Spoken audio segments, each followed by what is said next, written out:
I apologise if I pronounce your name wrong.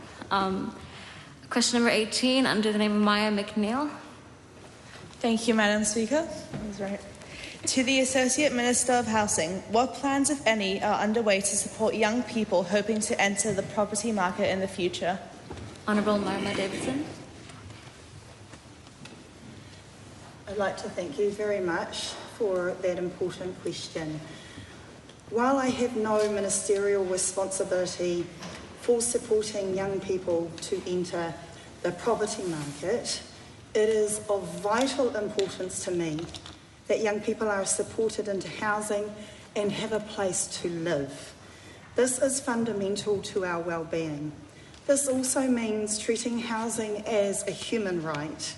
It is not just about supporting young people to enter the property market, but about ensuring that every young person has access to a safe and secure home. Madam Speaker, in the 18-month review of the Homelessness Action Plan, we clearly identified that a key barrier to addressing homelessness is a lack of suitable and affordable housing, including in homes to rent, and by continuing to treat housing predominantly as a tradable commodity rather than a human right, we limit our ability to ensure that all people, particularly young people, are able to have a suitable home.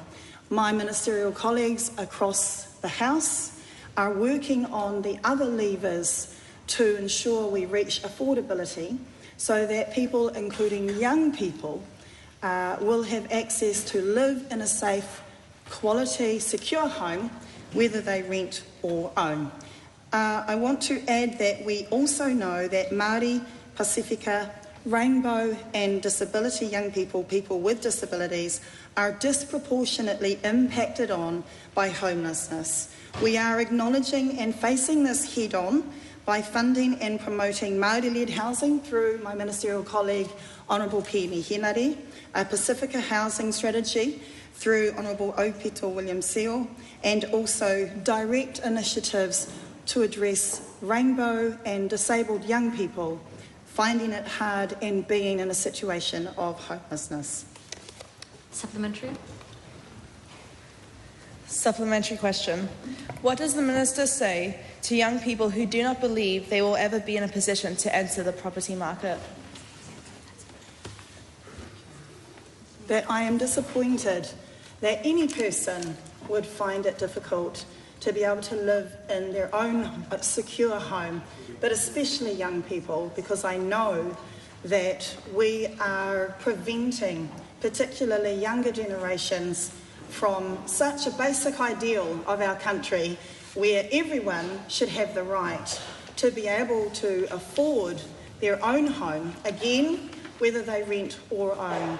While as a minister, an associate minister in housing in the area of homelessness, while it is not my direct delegate responsibility to have overview of all of the levers that relate to housing affordability, I work very closely with my housing ministerial colleagues, including to prioritise young people across the spectrum of housing supply and making sure that we ramp up both public and transitional housing to again take the pressure off housing unaffordability. Further supplementary? Supplementary question. How can the government reassure young people after its failure to deliver on its Kiwi Build targets?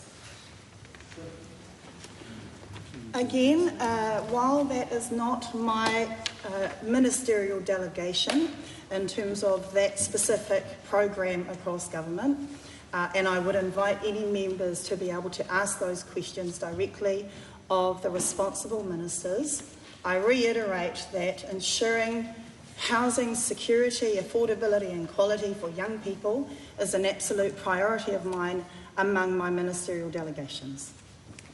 Question 19, under the name of Okaha Kakao Dixon.